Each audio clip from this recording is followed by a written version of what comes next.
heartedly welcomes you all. Hope this event is going to be a learning period for us. If something has to be learned, it should start early. So I permit Sir to start with the debate. प्रभु श्रोतागण, मेरे सह प्रतियोगी भाइयों तथा बहनों, आज मैं आप सब लोगों के समक्ष क्या सरकार लड़कियों की शिक्षा में असमानता को दूर करने में सफल है, इस विषय के विपक्ष में अपने राय व्यक्त करने हेतु उपस्थित हुई हूँ। महोदय, यूनेस्को के अनुसार शिक्षा हर मनुष्य का मौलिक अधिकार है। महिलाएं, पुरुष सभी को शिक्षित किया जाना चाहिए। महिलाएं जनसंख्या का आधा हिस्सा है, फिर भी शिक्षा में इनकी हिस्सेदारी पर्याप्त नहीं है।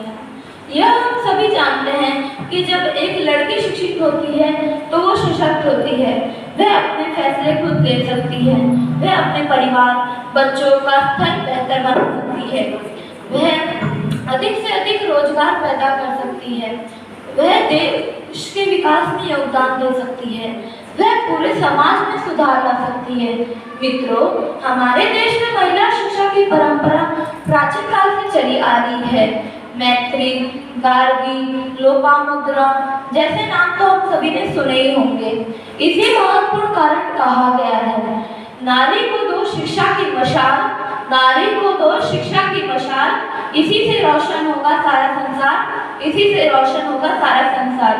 लड़कियों की शिक्षा में आने वाली बाधाओं को दूर करने व उन्हें आत्मनिर्भर बनाने के उद्देश्य से सरकार बेटी पढ़ाओ बेटी बचाओ योजना, सभाल योजना, सुकन्या समृद्धि योजना, कस्तूरबा गांधी बालिका विद्यालय योजना, उज्ज्वल योजना जैसी योजनाएं शुरू कर रहे हैं।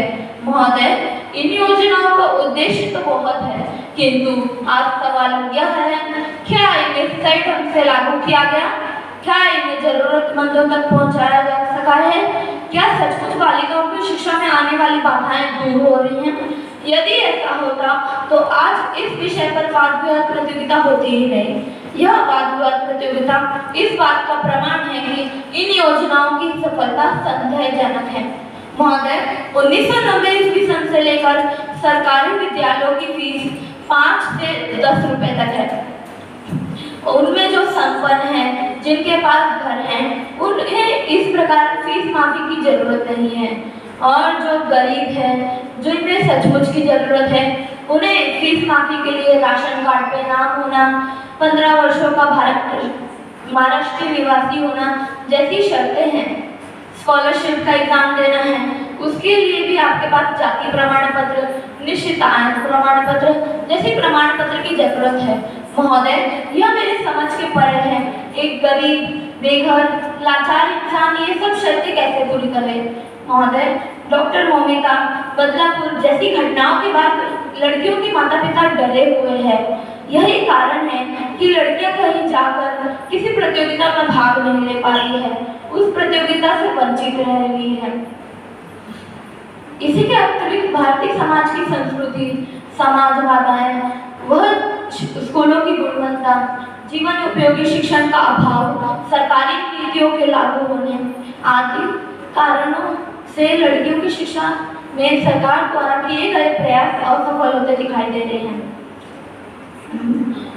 महोदय, हम हाथ पर हाथ रख के नहीं बैठ सकते, हमें इसका समाधान खोजना होगा, हमें कुछ करना होगा। इसके लिए परिवार, समाज, सरकार सभी को मिलकर इसका हल खोजना होगा। इसी के साथ मैं अपनी अंतवाणी को विराम इन पंक्तियों द्वारा करना चाहूंगी। वादे थे बड़े, सपने थे हजार, वादे थे बड़े, सपने थे हजार, कहा गया था मिलेगा हर बेटी को अधिकार, कहा गया था मिलेगा हर बेटी को अधिकार। पर कागजों पर योजनाएं चमकती रही, पर कागजों पर योजनाएं चमकती रही, जमीन पर धुंधली सच्चाई दिखती रही, जमीन पर धुंधली सच्चाई दिखती रही। धन्यवाद।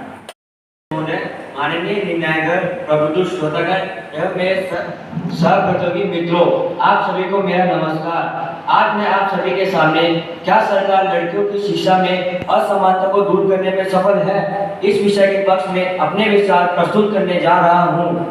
भारत में लड़कियों की शिक्षा लंबे समय से महत्वपूर्ण मुद्दा रहा है।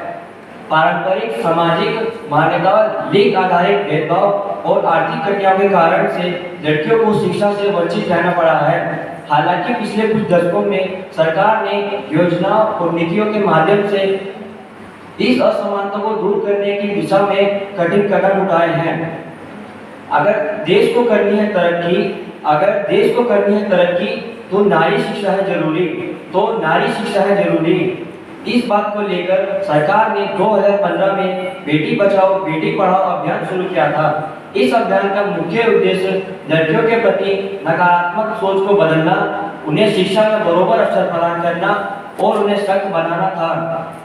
इस योजना के अंतर्गत जागरूकता अभियान चलाए गए और कई राज्यों में लिंग अनुपात में सुधार देखा गया। सरकार ने सुकन्या समृद्धि योजना के माध्यम से लड़कियों के भविष्य के लिए आर्थिक सुरक्षा निश्चित की। अगर देश को कामयाब बनाना है तो नारी को शिक्षित बनाना है। सरकार ने लड़कियों के लिए मुफ्त व अनिवार्य शिक्षा प्रदान करने के लिए विभिन्न योजनाएं लागू की। सर्व शिक्षा योजना के अंतर्गत 6 से 14 वर्षीय बच्चों को स्कूल जाने का अधिकार मिला। कस्तूरबा गांधी बालिका विद्यालय योजना के अंतर्गत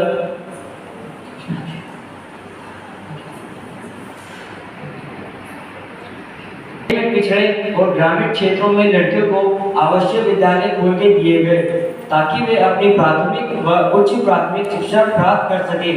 स्कूल में मिड डे मील योजना के अंतर्गत लड़कियों को स्कूल में भोजन प्रदान किया जाता है ताकि अभिभावक उनको स्कूल भेजने के लिए प्रेरित हो। सरकार के प्रयासों का यह परिणाम हुआ कि अब लड़कियों के स्कूल जाने वाले दर में बढ़ोतरी हुई है, जिससे शिक्षा प्रणाली में समावेशिता और गुणवत्ता में बदलाव हुए हैं। बेटियों को देश शिक्षा का उजियारा, पढ़ लिख कर रोशन करे जग सारा। सरकार के प्रयासों ने लड़कियों की शिक्षा में सुधार किया है और समाज में सकारात्मक बदलाव लाए हैं। सरकार के योजना का प्रभावी कार्यान्वयन जारी रहना चाहिए ताकि हर लड़की को उसकी शिक्षा का अधिकार पूरी तरह से मिले। इस तरह सरकार के प्रयास सही दिशा में हैं। अंत में मैं इन 2 पंक्तियों के साथ अपनी वाणी को विराम देता हूँ। अगर आज नारी शिक्षा पाएगी तो कल देश को बेहतर बनाएगी। धन्यवाद।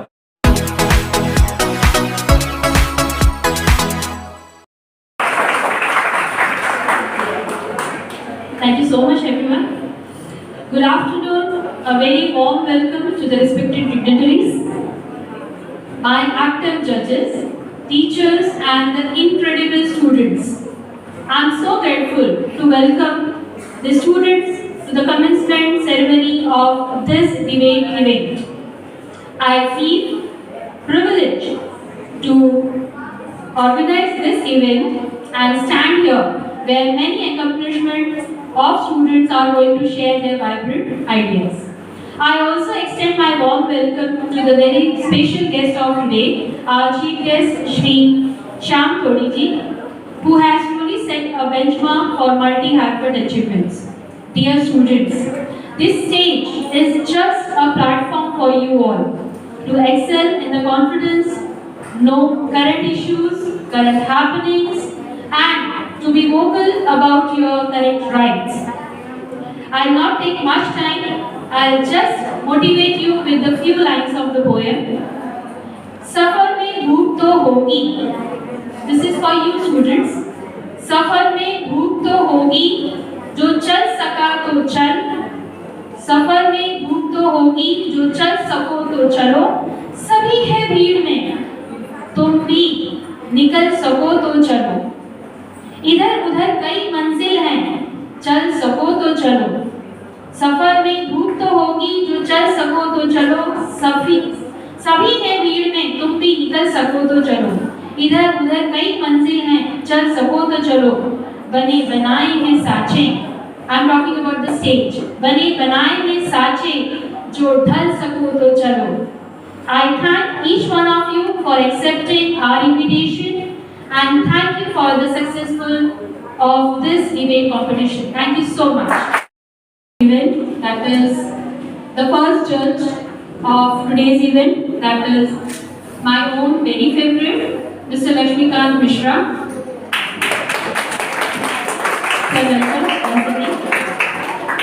Sir has been a very talented person whom I have observed for 15 years. 15 सालों से हम लोगों ने एक दूसरे के साथ काम किया है और मैं उन्हें पर्सनली बहुत अच्छी तरह से जानती हूँ। बहुत ही soft spoken, down to earth person and very judgemental. जो चीज़ जहाँ होनी चाहिए वही होती है उनकी तरफ से। So let me introduce first. He has won the Sanskrit chanting competition organized by Sanskrit Sharik Mandal. Sir has also secured first position in group song contest conducted by Bharat Vikas Parishad in 2007.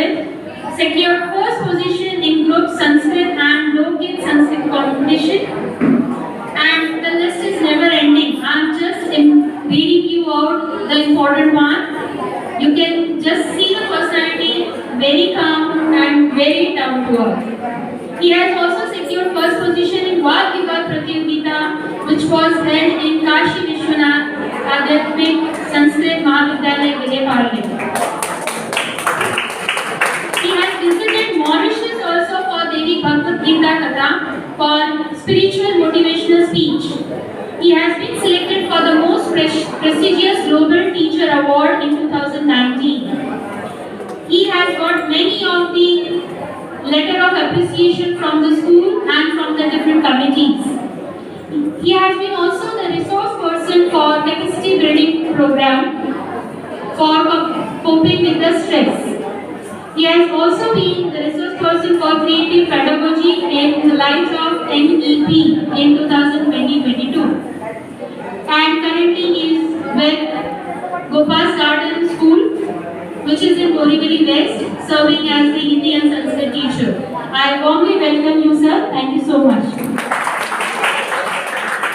I take the privilege to introduce the second judge of the event, that is Mrs. Anupam Roy. She is also a distinguished educator with a career spanning over 15 years with the top-rooted passion for Hindi and unwavering commitment for the innovative teaching. We have been also working for a very short span, but मैंने भी उनको भी बहुत ही कुछ ही दिनों में बहुत अच्छे से समझा है. So the being judged is also a difficult task. Mrs. Roy had been privileged of teaching in some of the most renowned institutions, which is one of the Champion School, Elphinstone Road, Ma Pragya School, St. Anne's School, and she had been also the experienced teacher for various different programs. I thank both the judges for accepting our invitations